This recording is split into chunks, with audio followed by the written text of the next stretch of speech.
matatandaan nyo nung nakaraang gabi, di ba napag-usapan natin yung tinawag ni Bato de la Rosa ng how dare you.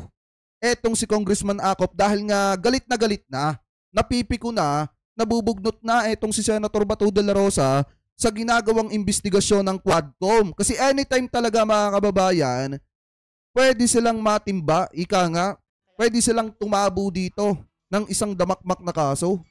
Dahil naglalabasan na mga kababayan, yung mga ebidensya na nagtuturo na talagang sangkot sa isang malaking krimen, di umano mga kababayan, etong sina Senator Bato de la Rosa, si Bongo, si Paulo, at etong si Digong. So ngayon, basahin natin ito, nakita nating balita galing po sa Abante News. Sabi po dito mga kababayan, Bato, umaaray sa accusation na nambudol. Ito daw mga kababayan, inamin ni Senator Ronald Bato de la Rosa ang kanyang pagkagalit kay Antipolo City Representative Romeo Acop matapos siyang akusahan na nambudol sa taong bayan. Hindi ako dismayado. Galit ako sa kanya.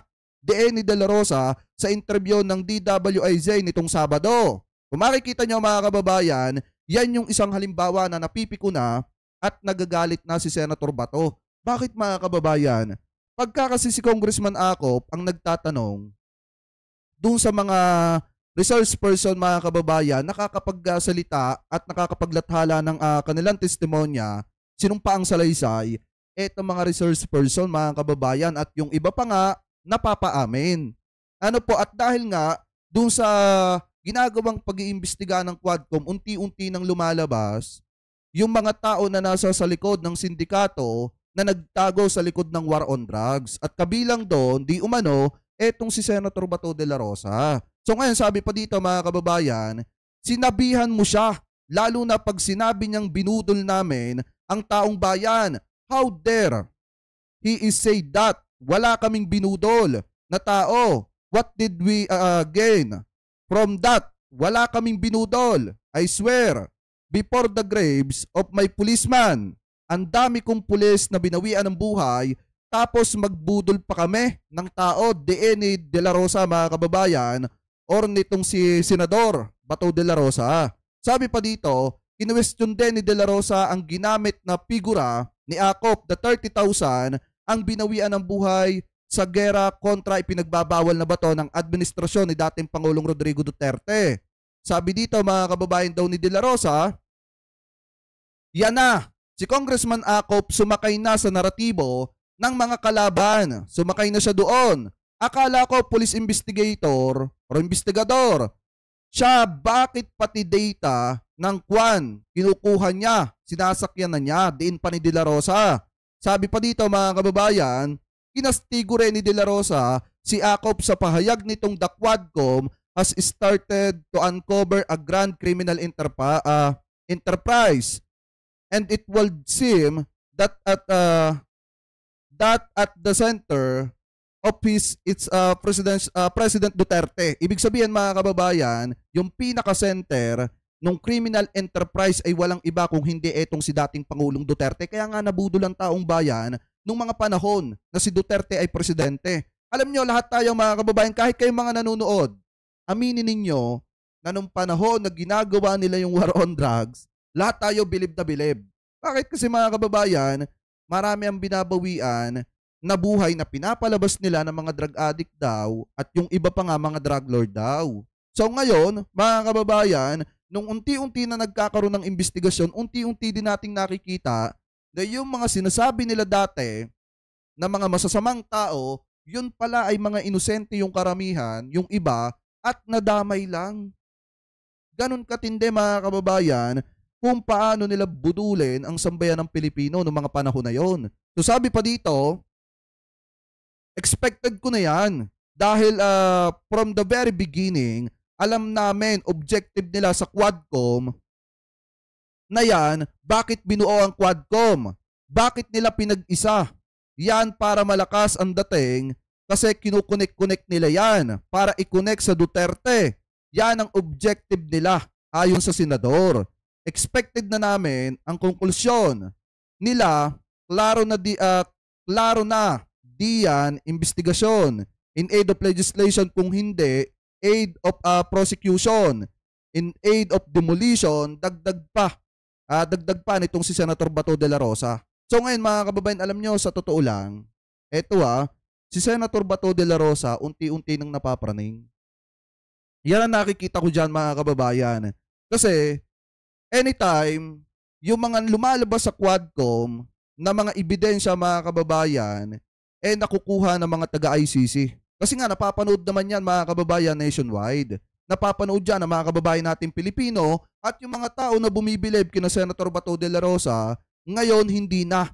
At napapalta ng matinding pagkadismaya at matinding pagkagalit kasi nga nabudol ang sambayan ng Pilipino noong mga panahon na yon.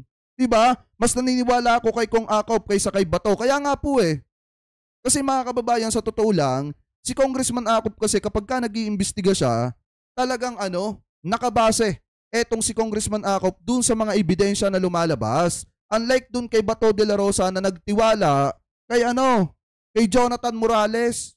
Kaya nga kung makikita natin kung pagbabasihan natin yung pagiging senador at pag-iimbestiga ni Bato de la Rosa, walang-wala sa pagiging congressman at pag-iimbestiga ni Congressman Acop. Kasi si Congressman Acop, hindi siya nagbabase sa dalawang butas ng puncher para masabi na legit yung ebidensya na lumalabas. Tandaan nyo po yan mga kababayan. Etong si Bato de la Rosa, sinabi lang ni Jonathan Morales na mayroong daladalang papel na Xerox pa at may butas ng dalawang puncher. Sinabi agad di Bato de la Rosa na legit yung dokumento, yung ebidensya, kahit hindi naman. Kaya nga mga kababayan, napakalaki ng pagkakalayo nila. At etong si Senator Bato de la Rosa, kung titingnan po natin, talagang galit na galit daw siya. Nagagalit daw siya kay Congressman Acop kasi nga, inaakusahan daw po siya na nambudol. Ano magagawa ni Congressman Acop kung yun mismo mga kababayan ng lumalabas na ebidensya na kung saan kasama mga kababayan sa criminal enterprise na nagtago sa war on drugs, etong si Senator Bato de la Rosa, si Bongo, at etong si Digong. At kasama etong si Paulo at Michael Yang. Mga kababayan, di ba? So ngayon, punta naman tayo kung si Bato de la Rosa nagalit mga kababayan ng matindi dito kay Congressman Acop, punta naman tayo sa naging sagot mga kababayan ni Congressman Acop dito sa mga pahayag ni Senator Bato de la Rosa. Alam nyo ba mga kababayan na ito di ba sinabi ko sa inyo kanina na habang wala ako ng ilang araw at ako ay natutulog mga kababayan, nanaginip ako. Yung napanaginipan ko mga kababayan, matindi yun kasi alam nyo ba mga kababayan, merong mga politiko, eto napanaginipan natin, merong mga politiko mga kababayan, ang mga mayayabang dyan, na kunyari hindi apektado sa mga isyong kinakaharap nila, lalo na yung paparating na na eksena na kung saan habang nangangandidato yung kalbo ay baka mapusasan ng Interpol. So ngayon mga kababayan, ganito yan. Habang natutulog ako kanina na kahapon at kanina na naginip ako na kung saan yung politiko na pinakamayabang humihingi na ng dispensa at kapatawaran. Kapatawaran doon sa tao na binalahura ng napakayabang na politikong yon. Napabugabago yung isip. May paghingi-hingi pa daw, may pagsulat-sulat pa nga daw, mga kababayan, at humihingi na ng dispensya kasi natatakot na mga kababayan at kinakabahan na doon po sa mangyayari sa kanya. Kung sakali na matuloy mga kababayan, yung isyo na naglipa na para singilin siya sa kanyang mga kasalanan. Nakuha niyo yung pinupunto natin mga kababayan, eto napanaginipan ko lang naman to. Na kung saan yung isa sa pinakamayabang na politiko na pabali-baligtad yung pananaw, humihingi na ng pasensya dun sa tao na hindi umiimik na binalahura po niya. At may pagsulat-sulat pa nga daw, mga kababayan, na kung saan, may tawag dun naglulumahod ba yon o naglulumuhod? Parang ganon mga kababayan. May pagsulat-sulat pa nga daw at humihingi na ng dispensa dahil nga kinakabahan na at natatakot na kasi papalapit na. Padating na yung ika nga paghuhukom sa mga politikong yon. Kaya mga kababayan, na nangyari doon sa politikong yon na mayabang nung nakaraan, may pag-aakusa pa doon sa taong tahimik na hindi sumasagot sa mga ibinabato nilang aligasyon, halos pagtulungan ng pamilya ng politikong yon, yung isang tao na hindi umiimik. Ngayon, sinusulatan na nila at humihingi na sila ng dispensa. Humihingi ng dispensa na patawad daw. Patawad daw mga kababayan. Anyway, napanaginipan ko lang yun ha. Kayo na lang yung bahala mag-analyze. Ano po, so ngayon, mga kababayan, punta tayo dito sa naging sagot ni Congressman Acop dito sa sinasabi ni Bato de la Rosa. Diba galit na etong si Bato de la Rosa. Ito mga kababayan yung source natin ha. Abante TNT, tunay na tablodista. Ano po, tunay na tablodista. Ay sabi dito, wait lang ha. Ang tagal naman ng ICC para kay Digong, Bato, Bongo. Alam niyo mga kababayan, basta mahirap na magsalita pero hintayin na lang natin sa huli. Kasi mga kababayan, wala eh. Yung mga mayayabang na politiko dyan, wala, naghuhumahod na. Naglulumuhod na, may pasulat-sulat pa nga daw mga kababayan.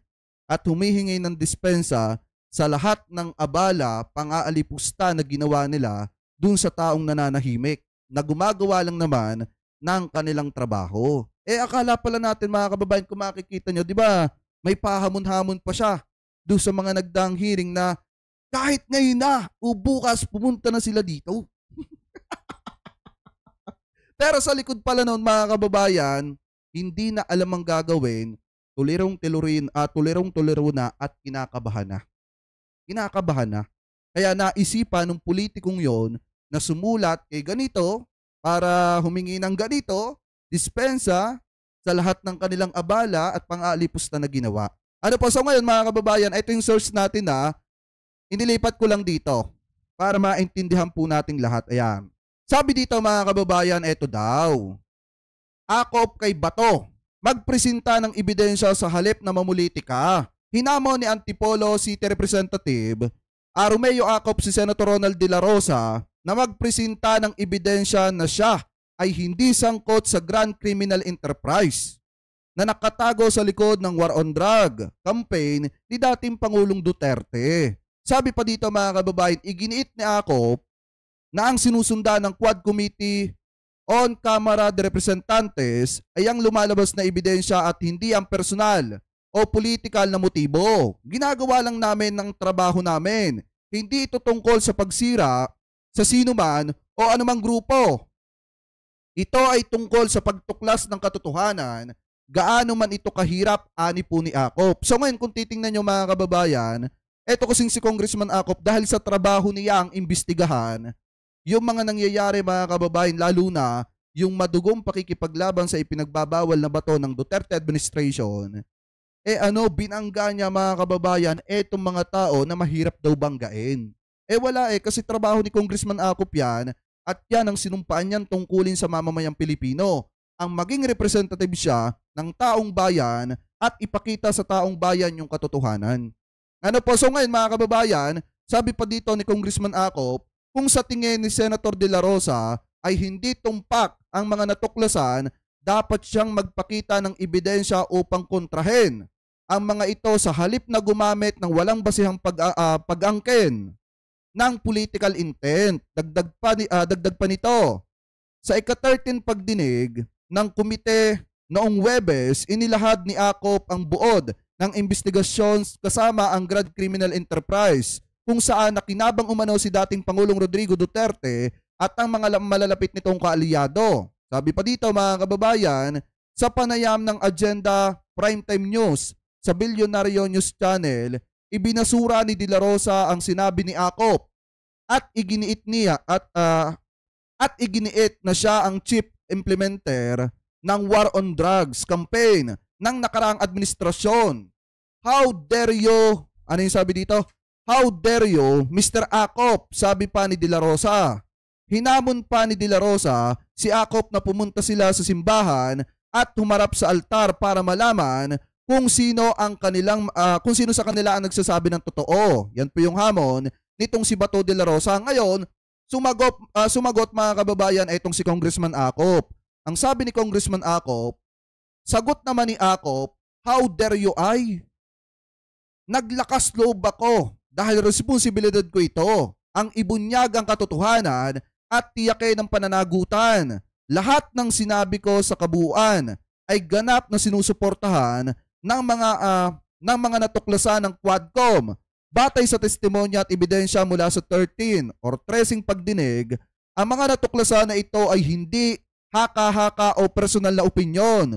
Kung may salungat na ebidensya si Senator De La Rosa, hayaan siyang magpresenta, otherwise, his accusation are baseless. Sabi pa ng Sulon. Dahil nga mga kababayan, ganito lang yan eh. Kung si Bato De La Rosa ay hindi satisfied sa naging investigasyon ng Quadcom, bakit hindi siya mag-file ng kaso laban kina Congressman Acop at dun sa mga miyembro ng mga congressman ng Quadcom? Bakit hindi siya magpresenta ng ebidensya na hindi siya sangkot dun sa sinasabi na criminal enterprise? Bakit saglip na maglabas siya ng mga ebidensya na siya ay inosente, bakit siya nag-iingay sa social media na para bang namumulitika? Di ba? So ngayon sabi pa dito mga kababayan ni Congressman Acop, bakit siya galit na galit? Ang diskurso ay bahagi ng politika. Kung naniniwala siyang mali ang ebidensya, dapat niyang hamunin ito ng mga makatotohanan, hindi sa emosyon. Ang proseso ay nangangailangan ng paggalang at hindi mababago ng galit ang mga katotohanan. Dagdag pa ng mambabatas, pinuna rin ni Acop ang naging asal ni De La Rosa na hindi umanot sa tradisyon ng pagrespeto sa loob ng Philippine Military Academy kung saan sila kapwa alumni. At ang pinakamatindi pa nito mga kababayan, si Congressman Acop kasi ay upperclassman nitong si Bato De La Rosa na dapat nire-respeto mo, Senator Bato. Eh nandali sa ginawa mo, parang hindi mo inirespeto yung upperclassman mo sa Philippine Military Academy na si Congressman Acop. Isa ka pa naman sa nagsulong na paigtingin yung GMRC, tapos ikaw ang isa sa nagpapakita ng kabastusan sa upperclassman mo. Dapat hindi ganon. Lalo na at senador ka. Diba mga kababayan, alam nyo kasi sa totoo lang, kapag ka kasi yung emosyon tumataas, bumababa yung intelligence mga kababayan. Diba nakukuha nyo yung pinupunto natin at yan yung nangyayari kay Senator Bato De La Rosa. Sa sobrang taas ng emosyon niya, nakalimutan niya na upperclassman niya, etong si Congressman Acop. Mga kababayan, so sabi pa dito, it's a no for someone of the lower class in the PMA to disrespect a member of the upper class. Sabi ni Acop na pinatutungkulan ay ang hierarchy of seniority sa academy. Si Senador Rosent, dapat tandaan ni De La Rosa na ang paggalang ay nagdudulot ng respeto kung siya ay tunay na naniniwala sa halagang ito. Dapat siyang gumawa ng wastong diskurso at umiwas sa mga emosyon na pagsabog at dula-dulaan tulad ng pagtawag sa relihiyon upang maiwasan ang pananagutan, sabi pa ni Acop. Dahil kung matatandaan nyo mga kababayan, di ba ginamit ni Bato De La Rosa yung Diyos? Di ba ginamit ni Bato De La Rosa yung Diyos para makaiwas sa kanyang mga pananagutan? Di ba alam nyo mga kababayan, sabi ko nga sa inyo kung matatandaan nyo, ang tao kasi na nasusukol, kapag gumagamit yan ng pangalan ng Diyos, nagsisinungaling yan. Yan mga kababayan ng kalimitang diskarte ng mga taong ayaw mabuking. Gagamitin yung pangalan ng Diyos at magtatago sa pangalan ng Panginoon para mapagtakpan yung kanilang sarili at makakuha ng simpatsya sa iba. Diba? So ngayon mga kababayan, sabi pa dito, ipinapaalala rin ni Acop ang ginawa ni De La Rosa na nagpapatuloy sa pakikipag-date kay Senator Antonio Trillanes. Si Senator De La Rosa, si dating Senador Antonio Trillanes, hindi paggalang sa kanya, gayunpaman ginawa niya ang parehong mga pagkakamali ngayon. Sabi ni Acop, ang pagsisiyasat na ito ay hindi tungkol sa mga personalidad. Ito ay tungkol sa pagtuklas ng katotohanan at paghahanap ng hustisya para sa mga biktima ng madugong kampanya laban sa ipinagbabawal na bato. Sabi pa dito mga kababayan, kung titingnan nyo pa, samantala, kinwestiyon naman ni Akop ang kredibilidad at otoridad ni dating Chief Presidential Legal Counsel Salvador Panelo na magsalita para kay Duterte. Ito daw mga kababayan yung sabi ni Congressman Akop, minion ka or minion ka ng dating presidente. Bakit hindi ang dating presidente mismo ang magpaliwanag? Abogado pa siya ni dating President Duterte. Ang alam ko, si Attorney Martin Delgra, ang opisyal na abogado niya, sabi ni Akop, na ang pinatutungkulan ay ang dating LTFRB chair na si Duterte sa nakaraang pagdinig ng komite. Dahil kung makikita nyo mga kababayan, di ba si Bato de la Rosa, yung isa sa etong si Panelo, yung isa sa pinakamaingay ngayon na tagapagtanggol ni Digong. Kaya nga mga kababayan, kung sa janitor, si Panelo yung tagalinis ng kalat nitong si Duterte. Kasi siya yung maingay eh. Siya yung nagtatanggol dito kay Digong at puna ng puna sa ginagawang investigasyon ng Quadcom. Kumbaga ang nangyari dito, pinagtutulungan ni Bato de la Rosa at saka nitong si Panelo, etong si Congressman Akop. Kaso nga lang ang problema mga kababayan, hindi naman nila kinakaya etong si Congressman Akop. Dahil kita nyo, sa nagiging sagot ni Congressman Akop, dito sa mga pahayag ni Bato de la Rosa at Panelo, nagmumukha lang katawa-tawa etong si Bato at saka itong si Panelo. Lalo na at nailabas dito mga kababayan yung ugali ng isang senador na mas nauuna yung emosyon kaysa po sa tamang pag-iisip mga kababayan at pag-iisip ng mga bagay na makakatulong sa mga accusation laban po sa kanya. Pero ang inuuna ni Bato de la Rosa, sagutin ng galit, sama ng loob at pang-iinsulto laban po dito kay Congressman Akop. So sabi pa dito mga kababayan, eto pa daw, pinapaalala rin ni Akop na mismong si Duterte ang nagdadalaw sa kanyang sarili sa mga krimen. Si dating Pangulong Duterte mismo ang nagsabi ng mga bagay na naaayon sa mga ebidensyang natutuklasan natin. Partikular sa extrajudicial killings, paliwanag ni Akop. Ang gawain ng Quadcom or Quad Committee ay ipaliwanag ang mga katotohanan ito. Hindi man ito komportable o hindi para sa mga sangkot. Sabi pa dito, si Attorney Panelo ay may karapatan sa kanyang opinyon, ngunit ang kanyang mga pahayag ay walang basihan at walang alam.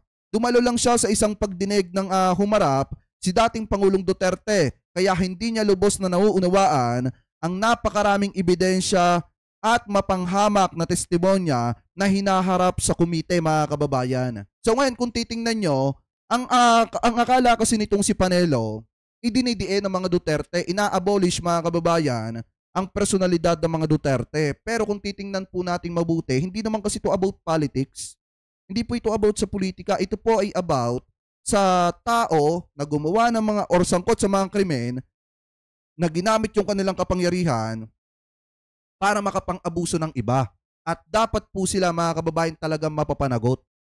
Sa totoo lang, mga kababayan. Ano po, so ngayon, kung titingnan yung mabuti, maliwanag na sinabi dito ni Congressman Akop na etong si Panelo ay minion ni Duterte. Hindi lang si Panelo mga kababayan. Ang tingin ko na minion ni Digong dyan. Kung hindi, pati itong si Bato de la Rosa mga kababayan, minion din ni Digong. Kaya nga kung makikita nyo, di ba, i-connecta nyo to mga kababayan doon sa sinabi ko sa inyo kaninang panaginip. Kaya kung mapapansin nyo mga kababayan, tingnan nyo si Bato de la Rosa, stress na madali nang magalit ngayon at kapag ka pinag-uusapan yung about sa ICC, yung about sa investigasyon ng Quadcom, talagang nabubuyo siya ng kanyang emosyon. Bakit mga kababayan? Kasi nga naman, kung yung kanyang pinanghuhugutan ng lakas ng loob para magmukhang malakas publicly at ipakita sa publiko na malakas siya at hindi siya natatakot doon sa paparating na warrant of arrest ng ICC mga kababayan, kung yung mismong tao na dapat kinukuhanan niya ng lakas ng loob na yon, wala na at umaano na mga kababayan, tawag dito, lumalambot na at natatakot na at may pahingi-hingi pa nga doon ng di umano'y pasensya, talagang magsasarili talaga ng lakad etong si Senator Bato de la Rosa. Kasi mga kababayan, kung yung isang politiko mga kababayan, pinanghihinaan na ng loob, lalo na yung isang pinakamayabang na politiko, pinanghihinaan na ng loob at may pasulat-sulat pa at humihingi ng dispensa at kapatawaran, eh ang iisipin ng kanyang mga minions na wala na silang magagawa. Kailangan nilang harapin yung kanilang mga pananagutan. Ano po mga kababayan? At yun yung sinasabi ko sa inyo na napanaginipan natin kanina. Ano po habang tayo ay natutulog, kanina mga kababayan na kung saan yung isang pinakamayabang na politiko humihingi na ng pasensya dun sa taong tahimik na binalahura nila.